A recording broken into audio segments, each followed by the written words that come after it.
ना साधक वादक निष्कर्ष काढतात की हे चुकीचं आहे, आपल्याला असं वागून चालणार नाही, हे बरोबर आहे, आपल्याला ह्याच्यामागे स्टँड केलं पाहिजे आणि त्याप्रमाणे ज्या आपल्याला डेव्हलप करतात अशा गोष्टी करता आल्या पाहिजेत. हे तुम्हाला का सांगतोय?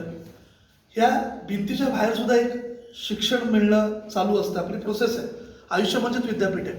म्हणजे मागच्या वर्षी जेव्हा आम्ही सहज नाशिकमध्ये आलो, आम्हाला कदाचित निकम सर हे सापुताराला घेऊन गेले असते किंवा चला नुसतं जाऊ, जेवण खाणं होईल, फिरणं होईल. म्हणजे आपल्या प्रत्येकाच्या मनात काही ना काही स्वप्न असेल की मी यावं बनेल, मी त्यावं बनेल, मी अमुक बनेल, तमुक बनेल. नुसतं बघून प्रश्न मिटणार नाही. म्हणजे रॉबिन शर्मा असं म्हणतो, तुमचं स्वप्न काय आहे हे नुसतं मॅटर नाही करत, तुम्ही स्वप्न पूर्ण करण्यासाठी प्रयत्न काय करताय ते मॅटर करतं. म्हणजे शशांक मोहितेला भाषण केलं प्रशिक्षक म्हणून किंवा एखादा व्याख्याता म्हणून असं वाटतं तरी नाव मिळावं, प्रतिष्ठा मिळावी, लोकांमध्ये सन्मान मिळावा, लोकांनी ओळखावं. शशांक जर घराच्या बाहेरच पडला नाही, शशांक लोकांमध्ये जाऊन उभा राहिलाच नाही, बोललाच नाही, तर शशांकला कोणी तसं ओळखणार नाही. तर शशांकला घर सोडावं लागेल, फिरावं लागेल, बोलावं लागेल, काम करावं लागेल, चुकातनं शिकावं लागेल, शिकता शिकता स्वतःला अपग्रेड करावं लागेल. जसं डेव्हलपमेंट ही नेव्हर एंडिंग प्रोसेस आहे, तसं एज्युकेशन ही सुद्धा नेव्हर एंडिंग प्रोसेस आहे. म्हणजे याच्यावर आठवलं, विद्यापीठामध्ये एक नवीन प्राध्यापक जॉईन झालेला असतो आपण, आणि तो PhD करत असतो आणि त्याला अशी सवय असते की मी आता हे वाचतोय, मी आता ते वाचतोय, माझं वाचन एवढं. म्हणजे तो शो ऑफ जास्त करायचा. म्हणजे पुस्तक सारखं बरोबर फिरायचं, ते सुद्धा आपलं लोकांना वाटावं काय याचं वाचन आहे. म्हणजे आपण कसं फोन घेतलं ॲपलचा, असं जोवरती सफरचंद दिसत नाही तोवर ते असं दाखवतो, किंवा सोन्याचं काय असलं की जोवर लोक बघत नाही तोवर आपण ते असं दाखवतो की कुणीतरी विचारावं. तसं तो पुस्तक दाखवायचं, वाचायचं काय माहिती.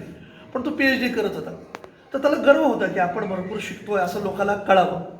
मग विद्यापीठातून नव्याने जॉईन झाला आणि कुणी म्हटलं की अरे नवीन दिसत आहे, हो मी आता इथे प्राध्यापक आहे आणि मी आता PhD करतो, डॉक्टरेट करतो, माझा भरपूर अभ्यास आहे, बरोबर असं त्याचा तो सांगायला सुरुवात करायचा. असं जाता जाता त्याच्या असं लक्षात आलं की आपलं लेक्चर थोडं वेळ आहे, म्हणून तो तिथं बागेपाशी एक बेंच होता, त्या बेंचवर बसला. शेजारी एक दाढी वाढलेला, म्हणजे माझ्यापेक्षा पण मोठी दाढी वाढलेला एक माणूस आला. थोडासा आल्याकडे दिसत होता आणि तो त्या पुस्तकाकडे निरखून बघत होता ह्या प्राध्यापकाच्या हातात. आणि मग त्या दाढीवाल्याने विचारलं की सर नमस्कार, म्हणजे काय करता आपण किंवा कोण आहात आपण. तर त्याला असं वाटलं की कुणी रस्त्यावरचा आयरा करा भेटला त्याच्याला मी कशाला सांगू मी कोण आहे. असं लांबून म्हटलं की ना बाबा, म्हटलं मी कुणाशी पण बोलत नाही, मी प्राध्यापक आहे आणि मी तज्ज्ञ प्राध्यापक आहे, माझ्या विषयातला फिजिक्समधला मी तज्ज्ञ प्राध्यापक आहे आणि मी PhD सुद्धा केलेली आहे, असं त्याने सांगितलं.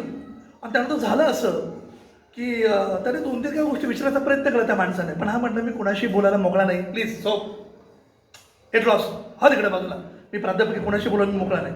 असं करून तो हाई तिथून उठतो आणि निघतो. थोडं पुढे गेला, कॅन्टीनमध्ये जेव्हा तो कॉफी प्यायला जातो तेव्हा त्या ठिकाणी एक दुसरे प्राध्यापक असतात जे तिथं 10 वर्षापासून नोकरी करतात. ते सहज म्हणतात की मगाशी काय नेमकं चालू होतं प्रकार. हा सांगतो, बघा ना कोणी येतं आणि काही बोलत बसतं आणि मी कुणाशी बोलायला का वेळ घालवायला मूर्ख आहे का, कुणाशी फालतू माणसाशी बोलायला. ते म्हटलं हरकत नाही. डायलॉग काय झाला, आता डायलॉग तो सांगतोय काय नाही. ते मला म्हटले की तुम्ही कोण आहात, तर मग हे विचारतात की तुम्ही काय सांगितलं. हा प्राध्यापक असं सांगतो ह्या नवीन सरांना की त्या दाढीवाल्याला मी सांगितलं मी फिजिक्समधला तज्ज्ञ प्राध्यापक आहे. आणि मी पण त्या दाढीवाल्याला विचारलं की तुम्ही कोण आहात, तर दाढीवाला काय म्हटला, मी फिजिक्सचा विद्यार्थी आहे. आता विद्यार्थ्याशी तज्ज्ञ प्राध्यापकाकडे PhD होल्डरने बोलायची गरज काय, म्हणून मी त्यांना बाजूला हा म्हटलं, निघून आलो. ते सर हसले आणि असं म्हटले, अरे बाबा तू नवीन नवीन नोकरीला लागलाय, तू ज्यांच्या पुस्तकावर, ज्यांच्या अभ्यासावर, ज्यांच्या नॉलेजवर, ज्यांच्या रिसर्चवर PhD केलीच ना, ते होते. आणि गप्प मी सांगितलं असं ना काही, स्वप्नीलजींना कळलं ते बरोबर आहे, ते होते. आता गंमत बघ म्हणे, तू त्यांच्या पुस्तकावर PhD केली तर तू मिरवतो मी डॉक्टर आहे, मी डॉक्टर आहे, मी फार हुशार आहे, पण ते तुला काय म्हणले, मी फक्त विद्यार्थी आहे. आलं लक्षात तुम्हाला काय म्हणायचं. सो आयुष्यभर असं विद्यार्थी राहता आलं पाहिजे. तुम्हाला A.R. रहमान माहिती आहे, म्युझिशियन. A.R. रहमानचं जय हो नावाचं एक गाणं होतं बघा फेमस, स्लमडॉग मिलेनियरमधलं. तर त्याला ऑस्करसाठी पण नॉमिनेशन झालं होतं, प्रेस कॉन्फरन्स झाली, सगळे पत्रकार होते. आता बघा रोजा, बॉम्बे, तेव्हापासून आपण दीपक पाटील साहेब त्यांची गाणी ऐकतोय. तर अनेकांना वाटलं की एवढी तर दिलसे वगैरे किती फेमस पिक्चर येऊन गेले. तर त्याला विचारलं की तुमचं आत्तापर्यंतचं बेस्ट म्युझिक कुठलं. तर रहमान सांगेल की अरे मी एवढी बेस्ट दिलीत की कुठलं सांगू त्यातलं, आता हे बेस्ट ते बेस्ट अमुक बेस्ट. रेमंड शांतपणे पत्रकारांना काय म्हटलं माहिती आहे कमानगड सर, की अजून माझ्याकडनं बेस्ट आलेलं नाही आहे, मी प्रयत्न करतो, I am still trying for that. येत्या लक्षात आपल्याला काय शिकता आलं पाहिजे. आणि म्हणून मला असं वाटतं की आपण निर्धार यशाचा करताना एक लक्षात ठेवलं पाहिजे की नॉलेज ही आपल्यासाठी महत्त्वाची गोष्ट आहे. आता नॉलेजमध्ये पण प्रकार आहेत. म्हणजे भारताची राजधानी दिल्ली आहे हे सांगणं ह्याला नॉलेज म्हणत नाही, ती माहितीच आहे. गुगलचा CEO कोण आहे? सुंदर पिचाई, ही माहिती झाली, ह्याला नॉलेज म्हणत नाही. मायक्रोसॉफ्टचा CEO कोण आहे? सत्या नाडेला, ही माहिती झाली. नॉलेज कशाला म्हणता येईल की सुंदर पिचाई हा भारतीय वंशाचा आहे, भारतामध्ये शिक्षण घेतलं आणि त्याला अभिमान आहे भारतीय असल्याचा, तरी सुद्धा तो एवढ्या मोठ्या कंपनीचा CEO आहे. सत्या नाडेला भारतीय वंशाचा आहे, भारतात शिक्षण, तरी तो अभिमानाने सांगतोय. आता हे नॉलेज आहे की जे आपण महत्त्वाचं लक्षात ठेवलं पाहिजे. मी जे बोलतोय आपल्या लक्षात येत आहे नक्की? Very good. मग आता मला की सर आम्ही आमच्या लेवलला काय केलं पाहिजे? नॉलेजमध्ये 2 प्रकार आहेत. डॉक्टर प्रदीप पवारांचं एक वाक्य आहे निगम सर, ते असं म्हणतात, if you want to get success you must know something of everything. म्हणजे जर तुम्हाला मोठं व्हायचं तर प्रत्येक बाबतीतलं थोडं थोडं थोडं थोडं माहिती असलं पाहिजे. म्हणजे समजा क्रिकेटमध्ये सेंचुरी कोणी केली? सचिन तेंडुलकरने, आहे की नाही?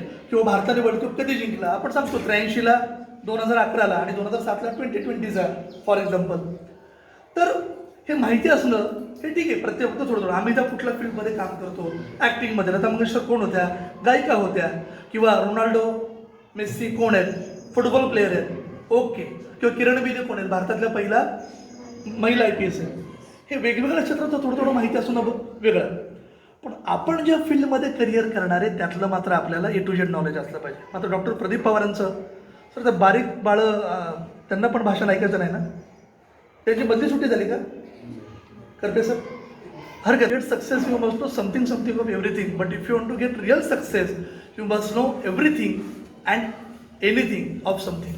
म्हणजे तुम्ही ज्या क्षेत्रात करिअर कराल तिथं अशी काळजी घ्यायची की त्या क्षेत्रातलं मॅक्सिमम नॉलेज आपल्याकडे असलं पाहिजे. 8 मेला पुण्यामध्ये असंच एक करिअर गायडन्सचा दिवसभराचा वर्कशॉप होता. तुम्हाला कंटाळ की सांगा बरं का सर, घाम येतोय, उकडतं, बस करा बरं तुमचं लेक्चर, मी थांबवेल बरं का, पण एवढंही खरं म्हणून तुम्ही ऐकायला ते असं म्हणतात की ज्या क्षेत्रात करिअर ते केलं पाहिजे. मग आता तो करिअर गायडन्सचा अनुभव तुम्हाला का सांगतोय? विवेक वेलणकर त्या ठिकाणी होते, फार मोठे अभ्यासक आहेत. ते असं म्हणतात की अनेक वेळा मुलं पालक आम्हाला भेटायला येतात आणि सांगतात की सर, म्हणजे त्यांना, मी नाही, म्हणजे मला करिअर गायडन्समध्ये एवढं जास्त नॉलेज नाही आहे, की सर कुठल्या क्षेत्रामध्ये स्कोप आहे जरा सांगा, म्हणजे आम्ही आमच्या मुलाला आमच्या मुलीला त्या फील्डला पाठवू, त्या साईडला पाठवू. वेलणकर म्हटले, मी त्यांना 2 वाक्यात उत्तर शांतपणे देतो की कुठल्या क्षेत्रात स्कोप आहे कुठल्या क्षेत्रात नाही हे कुणीच सांगू शकत नाही, पण ह्याच्यावर लक्ष द्या, ज्या क्षेत्रामध्ये जाल त्या क्षेत्रामध्ये आपण पहिल्या 25% असलं पाहिजे. ते असं म्हणतात की कोणत्याही क्षेत्रामध्ये पहिल्या 25% लोकांना स्कोप आहे, शेवटच्या 25% लोकांना स्कोप नाही. याचा अर्थ लक्षात आला आपल्या? राईट. म्हणजे समजा तुम्ही गाणं म्हणताय पण तुमच्याकडे ती क्वालिटी चांगली आहे, तुम्ही 25% आहात, पहिल्या 100 पहिल्या 25 आहात, तुम्हाला स्कोप आहे. तुम्ही एखादा स्पोर्ट्समध्ये गेममध्ये चांगलं खेळताय, त्याच्यामध्ये पुढं आहात, तुम्हाला स्कोप आहे. तुम्हाला एखादी गोष्ट चांगली करता येते, चहा चांगला करता येतो, जेवण चांगलं बनवता येते, स्कोप आहे. तुम्हाला बोलायचं आहे आणि तुम्ही 100 पहिल्या 25 येत आहे, तुम्हाला स्कोप आहे. तुम्ही शेती करताय तर नुसती शेती करणं उपयोगाचं नाही आहे, त्यातही पहिल्या 25% लोकांनी कौतुक केलं पाहिजे, याला म्हणतात प्रगतिशील शेती, ह्याचा अर्थ स्कोप आहे. गॅरेज चालवा, पहिल्या 25% लोकांना स्कोप आहे. पण ज्याला रडगणं घ्यायची सवय आहे, ज्याला कामच करायची इच्छा नसते, तो कुठल्याही फील्डमध्ये त्याला टाका, त्याला स्कोप नाही आहे. इथे लक्षात मला काय म्हणायचं? अजून एक मुद्दा तुम्हाला सांगतो. एक मुलगा असाच एका नदीच्या काठी जायचा, तासनतास बघत बसायचा आणि 4 तासाने घरी जायचं. असं 5-6 दिवस घडलं. सेम टाईम एक 50शीतले काका त्या बाजूला यायचे, गळ टाकायचे, मासे पकडायचे, निघून जायचे. यांच्या लक्षात यायचं की मी गळ टाकतोय, मासे पकडतोय, निघून जातो, हा मुलगा मात्र नुसतं तिकडे बघत बसतो, काय बरायला हवा असेल. मग मुलगा सांगतो, uncle I want all those fish, मला या पाण्यातले सगळे मासे पाहिजे. मग अंकलच्या लक्षात येतं की काय या मुलाला कळलं पाहिजे, तो करत काहीच नाही, नुसतं काय म्हणतो, I want all those fish. ते म्हणले बेटा if you want all those fish then stop wishing and start fishing. काय म्हटले, stop wishing and start fishing. आता आपण 10वीला 8वीतलं कोण कोणी हातवर करा, 8वीतलं सगळे 10वी ना. आता आपण असा विचार करू की 10वी नंतर मी याव करेल, मग 12वीला याव करेल, नंतर डिग्री डिप्लोमा अमुक करेल तमुक करेल हे करेल, हे सगळं मला मान्य आहे. पण सध्या त्यासाठी महत्त्वाचा टप्पा कुठला आहे आपला, आत्ताची 10वीची परीक्षा. म्हणजे भरपूर लांबचं पण बघता आलं पाहिजे, पण त्याच वेळेला आपला जवळचंही बघता आलं पाहिजे. काय बघता आलं पाहिजे, चिनी भाषेतली म्हणे अनिल मामा की तुम्हाला लाखो महिलांचा प्रवास करायचा, लाखो मैलांचा, मैल, पण त्याची सुरुवात एका छोट्या पावलाने सुरू होते, हे नेहमी लक्षामध्ये ठेवा. असं समजा 10वीचं वर्ष हे आपलं त्यातलं एक पाऊल आहे, हे पाऊल चांगलं टाकू, मग 11-12चा विचार करू, बरोबर की नाही. गुड. त्याचं करायचं नाही असं नाही, पण सध्या लक्ष कशावर द्यायचं, या गोष्टीवर. गुड. एक माणूस ज्याला अध्यात्माची आवड होती, मेडिटेशनची आवड होती, त्याला कळलं की अमुक अमुक डोंगरावर एक मस्तपैकी शंकर महादेवाचं मंदिर आहे, मस्तपैकी देवाचं, आणि शांतता मिळते, वेगळी ऊर्जा मिळते. तर त्याने तिथं जायचं ठरवलं. तर तिथं पोचला, त्याला झाला उशीर, गाडी थोडी बंद पडली. नंतर त्याच्या लक्षात येणार मंदिर तर तिथं वर तो डोंगरावर, आणि कुणीतरी म्हटलं 4 ते 5 किलोमीटर अंतर तिथवर जायची, वाट वगैरे पण वळणाची, झाडाझुडपं आहेत, आणि संध्याकाळचे 7, 7:30, 8 वाजले होते, लाईट नव्हती गावामध्ये. त्याला झालं तर उशीर. मग आता हा म्हटलं काय करावं. मग शेजारचे एक आजोबा म्हटले काय बाबा काय झालं. तो म्हटलं मला मंदिरावर जायचं आहे, पण अंधार पडलाय, त्यामुळं भीती वाटते, म्हणजे प्रकाश नाही, बॅटरी नाही, माझ्याकडे टॉर्च नाही, काही नाही आहे. ते म्हटले नको काळजी करू. त्यांनी घरात जाऊन एक कंदील आणून दिला आणि म्हटले कंदील घे आणि जा. तासाभराने आजोबा परत बाहेर आले, तर त्यांनी पाहिलं तो मुलगा हातात कंदील घेऊन तसाच उभा. मुलाला विचारलं काय झालं, तू का नाही गेला. तर म्हटलं अहो आजोबा तुम्ही कंदील दिलाय, पण त्या कंदिलाचा प्रकाश किती पडतोय, फार तर 5 फूट 4 फूट 3.5 फूट, मला लांब जायचं ना 5 किलोमीटर, एवढ्या लांबचं कसं दिसणार. आजोबा हसले. अरे म्हटले वेड्या, तुला 1 पाऊल टाकायला जेवढा प्रकाश मिळतो तेवढा पुरेसा आहे ना. 1 पाऊल टाक, अजून पुढचं 5 फूट दिसेल, दुसरं पाऊल टाक, अजून पुढचं 5 फूट दिसेल, सगळा अंधार जाईल, असा कंदील तुला मिळणार नाही. आपण पण आपल्या आयुष्यामध्ये वाट अशीच काढत गेलं पाहिजे. सो ज्यादा भी मत सोचो, 20 वर्षांनी 30 वर्षांनी काय कराल, प्लॅनिंग असू द्या डोक्यात, पण आत्ता त्यासाठी महत्त्वाचा टप्पा कुठला आपला 10वीचा, हे मात्र लक्षामध्ये ठेवा. शिवकेराची फुग्याची गोष्ट वारंवार आपण ऐकलेली, पण हे सगळ्या शिक्षकांना पण माहिती आहे, मी नव्याने सांगायची गरज नाही. पण त्या गोष्टीमध्ये जेव्हा मुलगा विचारतो की ह्या रंगाचा फुगा जाईल का, त्या रंगाचा जाईल का, या रंगाचा जाईल का, तो फुगेवाला काय म्हणतो की तू रंगावर नको भर देऊस, हा फुगा जो आकाशात उंच जातोय त्याच्यामध्ये मी हेलियम नावाचा गॅस भरला म्हणून फुगा आकाशात उंच जातो. आणि एक तत्व लक्षात ठेव म्हटलं आयुष्याचं, जसं त्या फुग्यामध्ये मी काय भरतो ते महत्त्वाचं, ते ठरवतो फुगा आकाशात उंच जाईल का नाही. फुग्याचा रंग महत्त्वाचा नसतो. तसंच तुम्ही आम्ही जेव्हा ठरवतो की मला या क्षेत्रात करिअर करायचं, मला या क्षेत्रात पुढं जायचं आहे, मग तुमचं नाव आडनाव काय आहे, आपण गरीब आहोत का श्रीमंत आहोत, आपण ग्रामीण भागात आहोत का शहरी भागातले आहोत, हे मॅटर करत नाही. आपल्याला पुढं जायचं आहे, जिद्द असली पाहिजे, इच्छाशक्ती असली पाहिजे, ती पण तीव्र असली पाहिजे. आणि नुसती इच्छाशक्ती असूनही चालणार, त्या इच्छाशक्तीला प्रयत्नांची जोड द्यावी लागेल, त्याच्यामध्ये सातत्य असलं पाहिजे. ते जर असेल तर आपण सगळेजण पुढं जाऊ शकतो. इथं लक्षात मला काय म्हणायचं आहे, व्हेरी गुड.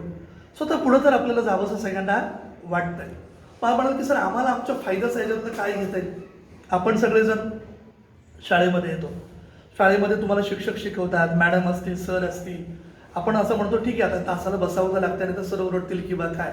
आत्ता कार्यक्रमाला पण जेव्हा तुम्हाला सांगितले की कोणतरी मोहिते म्हणून येणार आहेत, ते काहीतरी लेक्चर म्हणजे चांगलं देणार आहेत, तर तुम्हाला ऐकावं लागेल. निम्म्या लोकांना वाटलं असेल मुलांना की हाय तेच शाळेचं करता करता नाकीनं येतात, आता हे परत कोण लेक्चर देणार आणि परत ह्या बाबाचं काय ऐकायचं. त्या दोघं देऊन नाही आता दाढीवाल्याचं ऐकायचं काय, मी आता ह्याला तरी त्यातलं कळतंय का, असं वाटलं दोघा तिघांना, आहे की नाही. नाही ना वाटलं तसं.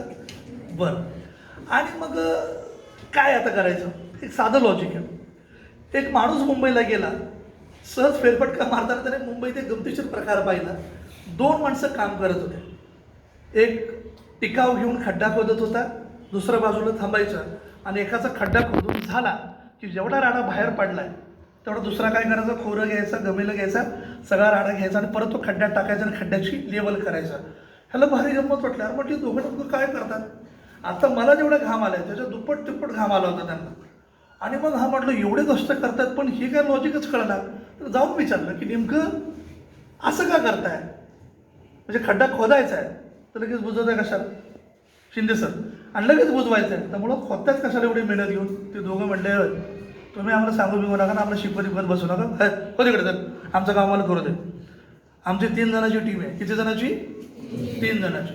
माझं काम खड्डा खोदायचं असतं, खोदलं का नाही, ह्याचं काम खड्डा बुजवायचं, बुजवलं का नाही, आणखी एक दुसरा पार्टनर असतो. तो काय करतो, माझा खड्डा खोदून झाला त्याच्या पिशवीमधनं रोपटं काढतो, रोपटं खड्ड्यामध्ये लावतो, चांगलं झारीने पाणी घालतो, चांगली माती टाकतो, आणि मग तो बाजूला झाला की हा काय करतो, खड्डा बुजवतो. परत एकदा सांगतो, मी खड्डा खोदतो, तो रोपटं लावतो, हा खड्डा बुजवतो. आता काय झालंय, आज रोपटं लावणारा माणूस आलेला नाहीये, त्याला आला आम सोडून ताप. ओके, पण आम्ही आमचं काम करतोय का नाही, खड्डा खोदला आणि बुजवला. म्हणजे उद्याचा निकम सर तुम्हाला म्हणले, सांगा बरं मला मोहिते सर काय म्हणले, लेक्चर कसं झालं, 1 नंबर सर काय म्हणले, आयला ती काय माहित नाही. शाळेतनं घरी जात आहे, मग मराठीचा, सायन्सचा, गणिताचा, इतिहासाचा तास झाला. मुलांना शिकवलेलं समजलं, हो काय समजलं आपल्याला सांगता आलं पाहिजे. शिक्षक सुद्धा, आता माझं सुद्धा सर DED झालं होतं, पण माझा स्वभाव बघून लोक म्हटले तुमच्यामुळे उगाच एखाद्या पिढीचं नुकसान होईल, तुम्हाला काही नोकरी बिकरी आम्ही देत नाही. तर शिक्षक सुद्धा विचार करतो की आता या पाठाला जेव्हा मी शाळेवर जाईल, वर्गावर जाईल, तेव्हा मला ह्यातनं नेमकं काय सांगायचं आहे, मुलांच्या काय लक्षात राहिलं पाहिजे, ह्या गोष्टीची काळजी घ्या. तुम्हाला गृहपाठ देतात ना सगळे सर, सर मॅडम, ओके, मग गृहपाठ 21 अपेक्षित मधनं लगेच पटापटापटा कॉपी करून टाकता की नाही, खरं सांगायचं. हां, म्हणजे आपण काम करतो हाता वेगळं मोकळं. आता प्रॉब्लेम बघा, ॲक्च्युली गृहपाठ का दिलाय, तर तो विषय आपल्याला अजून समजावा. काय रे झालं बाळा, तो विषय अजून चांगला समजावा, तो धडा नीट वाचावा, कविता नीट वाचावी, ती परत एकदा रिव्हिजन व्हावी. 4 प्रश्न दिलेत, पण हेतू असा असतो की तुम्ही सगळं वाचा, दुसरे 4 प्रश्न आले तरी त्याचं उत्तर देता आलं पाहिजे. पण आपण 21 अपेक्षित किंवा असं कुठले एखादं गाईड घेतो आणि पटकन कॉपी करतो, झाला गृहपाठ. तो गृहपाठ नाही झाला, ती फक्त कॉपी झाली. याचा अर्थ खड्डा खोदला आणि बुजवला, रोपटं लागलं नाही. पेपरमध्ये जर मार्कांचं रोपटं लावायचं असेल तर रोज लेक्चरला बसताना आपल्याला रोपटं लावायला शिकलं पाहिजे. पहिलं 25% जायचं ना आपल्याला, त्या अर्थाने स्कोप जर विचार केला.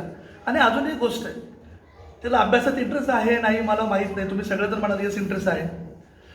एखादी गोष्ट जर आपल्याला टाळणं शक्य नसेल तर ती आनंदाने करणं तेवढं तुमच्या माझ्या हातात आहे. आता गंमत बघा, लेक्चरला आलो, थोडासा उशीर झाला, आम्ही त्या रुपाली नाव ना त्यांचं काय, हां, अजितदादांनी सुद्धा त्यांच्या स्टॉलला भेट दिली होती. म्हणून मला असं आवड की आपली एक महिला भगिनी वेगळा व्यवसाय काहीतरी करते, केमिकल इंजिनियर होती, पण हरकत नाही, ह्यात पण 2 पैसे चांगले मिळवते, म्हणून थोडासा वेळ लागला, त्याबद्दल सॉरी. नाही तर तसं आग्रही असतो आम्ही शाळेवर वेळेवर जाऊ. सकाळी मी 10 वाजता वेळेवर आलो होतो. तर हा प्रयत्न करताना आपण नेहमी एक विचार केला पाहिजे की कुठलंही काम करायचं ते आनंदाने करायचं. आता इथं आल्यावर नेमकी मी बोलायला उभं राहिलो आणि लाईट गेली, आता घाम तर येतो. एक मन म्हणतं की सर नकाले त्राण काढू, आपलं वरका आणि ह्या लोकांनी का आपला पुढच्या शाळेवर तर काय कार्यक्रम झाला, वाणींनी फोटो वगैरे काढले, झाला कार्यक्रम. एक मन असं, दुसरं मन म्हणतं तसं नाही. आता जर अशी मुलं 2 वाजल्यापासून वाट बघतायत तर किमान त्यांना वाटलं पाहिजे, राव सर आले तर निदान आमच्या मुद्द्याचं निदान 2-4% तरी आम्हाला काहीतरी सांगितलं. मग ते मनापासून सांगायचं का नुसतं पाठी टाकून सांगायचं, परत मनामध्ये 2 पर्याय. मग माझं मन म्हणतं नाही, करायचं तर ते मनापासून, पाठी टाकून नाही. असे एफर्ट्स घ्यायला शिका, पेपर देताना, लेक्चर अटेंड करताना, शाळेमध्ये असताना. आणि अजून एक तुम्हाला गंमत सांगतो, जिथं असाल ना तिथं एन्जॉय करा. मैदानावर असाल एन्जॉय करा, TV बघताय ठीक आहे, मी फार TV बघा असं म्हणणार नाही, पण बघताय तर तिथं तेच एन्जॉय करा. अभ्यास करता तिथं मात्र सगळा फोकस कशावर करा, अभ्यासावर करा. हे आयुष्य कसं असतं माहिती आहे, अल्केमिस्टमधली गोष्ट आहे. आपात अल्केमिस्टमध्ये एक असा छोटा किस्सा होता. एका वडिलाला असं वाटतं की आपला मुलगा 19-20 वर्षाचा झाला, हुशार आहे भरपूर, पण चंचल आहे भरपूर, म्हणजे असं डिस्टर्ब आहे, गोंधळल्यासारखा करतो, विकतजी त्याचं कुठल्या कामात नीट लक्ष नसतं, थोडं हे करतो, थोडं ते करतो, थोडं हे करतो. ह्याला काहीतरी सांगावं म्हणजे आयुष्याबद्दल, पण वडिलाचा मुलगा काय ऐकत नाही. मग वडिलाच्या लक्षात येतं की 100-150 किलोमीटरवर आपला एक मित्र आहे जो कॉन्सिलर आहे, त्याचं सगळे लोक, माझा आवाज येतो तुम्हाला, सगळे लोक ऐकतात, तर आपण त्याच्याकडे मुलाला पाठवू. ते मुलाजवळ एक चिठ्ठी देतात आणि सांगतात तिकडे गेल्यावर आवर्जून त्या सरांना ही चिठ्ठी दे, सर तुला काहीतरी 4 महत्त्वाचे शब्द सांगतील. हा मुलगा तिकडे जातो, फार मोठी गर्दी असते, पण बेचैन सारखी घाई झालेली आहे. मग तो एक चिठ्ठी पाठवतो, म्हणतो की तुमच्या मित्राचा मुलगा आहे, मला लवकर अपॉइंटमेंट द्या. त्याप्रमाणे ती चिठ्ठी गेलं, ते सर त्या मुलाला बोलवतात तर म्हणतात, हे बघ बाळ, मला अजून किमान अर्धा पाऊण तास लागेल असं वाटतंय, तुला थांबावं लागेल, मी माणसं अपॉइंटमेंट घेऊन आले. मग तो म्हटलं तोवर मी काय करू. त्यांना लक्षात येतं पोरगं चंचल, याला काहीतरी काम दिलं पाहिजे. मग त्या असिस्टंटला बोलवतात आणि त्या मुलाला तेलाने काठोकाठ भरलेलं भांडं देतात. कशाने भरलेलं? तेलाने. आणि त्या मुलाला म्हणतात की जा, तुझ्या हातात एक 20-25 मिनिटात राऊंड मारून आहे कॅम्पसला. त्या सांग कॅम्पसला म्हणजे निफाडला, पिंपळगाव, बसवंतला किंवा सोनगावला, साईखेडाला राऊंड मारून आहे फॉर एक्झाम्पल. तो जातो, 25 मिनिटांनी येतो. पण जाताना सूचना काय दिली त्या सरांनी की काळजी घ्यायची, पातेल्यातलं तेल थेंबर सुद्धा सांडून द्यायचं नाही. तो आपण कसं लिंबू चमच्यात कसं हळूहळू चालतो, आठवतं का तुम्हाला? किंवा बुक बॅलन्सिंग हळूहळू चालतो का ना एकदम. काही जण एवढं हळू चालतात की शाळा संपते, मुलं घरी जातात तरी ते चालतच राहतात, असं हळू चालतात. तसं तो असं चालतं. 25 मिनिटांनी तो घामाघूम झालाय. सरांना म्हणतो सर आलो बरं का. सर म्हणतात बघू भांडं. अरे वा, तेल अजिबात नाही पडलं. मग गुड. मग ते म्हणजे ठीक आहे. आता तो राऊंड मारताना काय काय पाहिलं. तो म्हणतो काय राव सर, तुम्ही काय म्हटलं, पातेल्यातलं तेल सांडून देऊ नको. सगळं लक्ष माझं कशावर, त्या पातेल्यातल्या तेलावर. बाजूला कसं लक्ष जाईल. अरे म्हटलं असं कसं, एवढं भारी गोष्टी आहेत, तुम्हाला सांगायला पाहिजे. जा परत जाऊ नये, मग तुला मी हँडल करतो, टॅकल करतो. पण परत हातात भांडं देतात, काळजी घे. पण मला सांगायचं बरं का, कुठं काय पाहिलं, कुठं काय पाहिलं, कुठं काय पाहिलं. मुलगा येतो 20-25 मिनिटाने आणि आल्या सरांना सांगतो, सर तिथं लय भारी चित्रकलेचा तास चालू आहे, काय मुलं चित्र काढतात.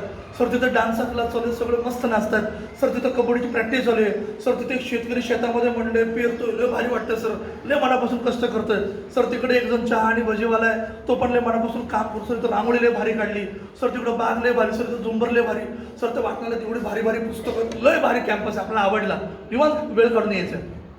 सर म्हणले क्या बात आहे. आता मला सांग, तुझ्या भांड्यातलं तेल, हा भांड्याकडं बघतो लाका लाका लाका, भांड्यातलं निम्म्यापेक्षा जास्त तेल हेळकांडून सांडून गेलं. सर म्हटलं असं कसं झालं. तो मुलगा म्हणतो सर माझी काय चूक.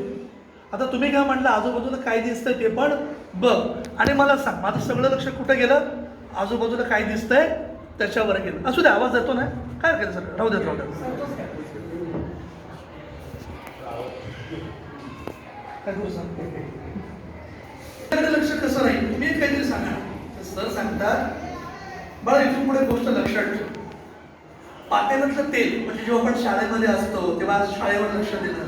पातेल्यातलं तेल म्हणजे तुम्ही जी नोकरी करता, जो व्यवसाय करता, ते म्हणजे पातेल्यातलं तेल. त्याच्याकडे तरी दुर्लक्ष करायचं नाही. त्याच्यावर तुमची ओळख बनणार. पण ते बनतं ना, आजूबाजूला जे चांगलं आहे ते सुद्धा डोळ्याने टिपता आलं पाहिजे. जसं मगाशी मला रोडीराव बाप्पांनी सांगितलं बंटी शेट्टी, निफाडचं वैशिष्ट्य असं की इतर ठिकाणी तालुक्याचं ठिकाण फक्त मोठं आहे, पण निफाड तालुक्यामध्ये निफाड इतकी 4-5 गावं सुद्धा मोठी आहे. तिथं शेती फार चांगल्या पद्धतीने केली जाते. ऊसाचं पीक असेल, द्राक्षाचं असं, मला काय म्हणायचं म्हणून आता ह्या वेळेस काय होतं, 10वी 12वी कॉलेज खरं खरं सांगतो त्या काळात सुद्धा पिक्चर लागलं तर पिक्चर बघा असं वाटतं. टी व्हीवर कोणी बघते पिक्चर बातम्या किंवा काय, रायाचं काय झालं, कृष्णेचं काय झालं, त्याला घरात. आमच्या वर्गात जी मुलं त्या काळात जी पोरं शाहरुख खान, सलमान खान सारखे वाटायचे, ज्या मुली कॅथरीना कैफ वाटायच्या, अरे काय भारी यांचं मस्त राहतात, त्यांना सांगायला लाज वाटते की नाही काय अजून काही नक्की नाही, इकडं तिकडं आलं कशा. जी मुलं गेममध्ये पण चांगली असायची, स्पोर्ट्समध्ये भाग घ्यायची, ज्या मुली चित्रकलेत असायच्या, डान्समध्ये असायच्या, अभ्यास पण चांगला करायच्या, पण सो वाटायचं. पण ती मुली तरी सर चांगल्या करिअरला. मी परत करिअर म्हणजे डॉक्टर इंजिनियर म्हणतोय का नाही, कुठल्याही फील्डमध्ये जा, पण त्याच्यामध्ये आपण मोठं असलं पाहिजे. म्हणजे कयामत से कयामत तक नावाचा पिक्चर होता स्वप्नीलजी 89ला. कोण होतं माहिती कयामत से कयामत तक मध्ये? आमिर खान आणि बरोबर ना, तुम्हाला काय माहिती? अच्छा, आमिर खान तर माहिती आहे.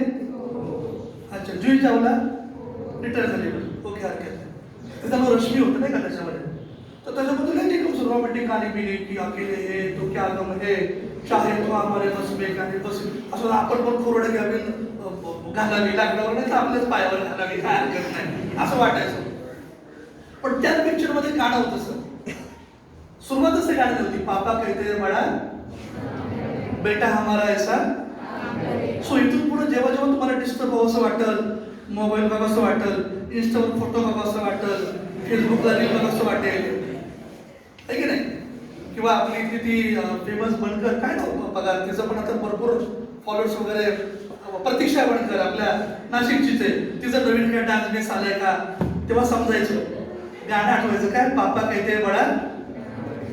हे करत बसलो तर तिकडे लक्ष, आपल्या कामाकडे लक्ष लागणार नाही. या सगळ्या गोष्टी नंतर आहेत. सो ह्याच्यावर फोकस करता आला पाहिजे. आता जर फोकस करायचं ठरलं म्हणजे नेमकं कसं, तर आपण स्वतःला टेस्ट करून बघू. वही आहे तुमच्याकडे, पेन आणलाय, गुड. आता मी हात वर करायचे की ज्यांनी ठरवलं त्याच्यापेक्षा जास्त झाले, अंदाज होता त्यापेक्षा, म्हणजे आकडा जो पकडला त्यापेक्षा जास्त झाले. Okay okay. आता होता ह्याच्यामध्ये एक गोष्ट शिकायची आपल्याला. या हात खाली करा. पकडला त्यापेक्षा आपण जास्त शून्य काढले. उसके बारे में सोचो. आता जर मी समजा तुम्हाला परत म्हटलं की आता अर्ध्या मिनिटात किती शून्य काढाल, तुम्ही मगाचा आकडा सांगाल की आत्ताचा आकडा सांगाल? आत्ताचा. आत्ता तो सांगाल, तर मगाचा आपण कमी का सांगितला होता? तिसरा प्रश्न, ह्यातून आपण काय निष्कर्ष काढायचं, काय शिकायचं, कोण सांगेल? मुलींमध्ये 2 उत्तर गेली, मुलांमध्ये 2 उत्तर गेली. काय शिकते? चुकलं तरी चालेल, नका टेन्शन घेऊ. एखादा टास्क पूर्ण करू शकतो का, आपली कॅपॅसिटी किती हे आपल्याला कधी माहिती नसतं. अजून एक अंदाज लक्षात घ्या, आपण जेवढं समजतो त्यापेक्षा आपली क्षमता जास्त असू, आपण समजतो त्यापेक्षा आपली क्षमता जास्त असू शकते. केला बेल्ट ऍडजस्ट बाळा? ओके. म्हणून कुठलंही काम तुम्हाला विचारलं की 10वीला किती मार्क पडतील, कमी अंदाज पकडू नका. कदाचित तुमची क्षमता जास्त असू शकेल. एखाद्या स्पर्धेत भाग घेताय, किती नंबर येत, नंबरचं काय माहित नाही, आता बघू भाग तर असं नका करू. कदाचित तुमची क्षमता पहिल्या 25% जायची असेल. सो हा विचार करा की आपण स्वतःला कमी समजून स्वतःचं नुकसान करून घेतो. सो स्वतःला कधी कमी समजायचं नाही. हे तर लक्षात मला काय म्हणायचं? Very good. आणि गर्गे देखील नावाचा एक फॉर्म्युला आहे. एखादी गोष्ट आपल्याला जमत नाही असं वाटतंय तर आशापासून लांब पडू नका, उलट त्या गोष्टीला भिडा. जे अवघड वाटतं त्या गोष्टीला पहिल्यांदा भिडा, त्याशिवाय ते पूर्ण होणार नाही. निकम सर, आमच्या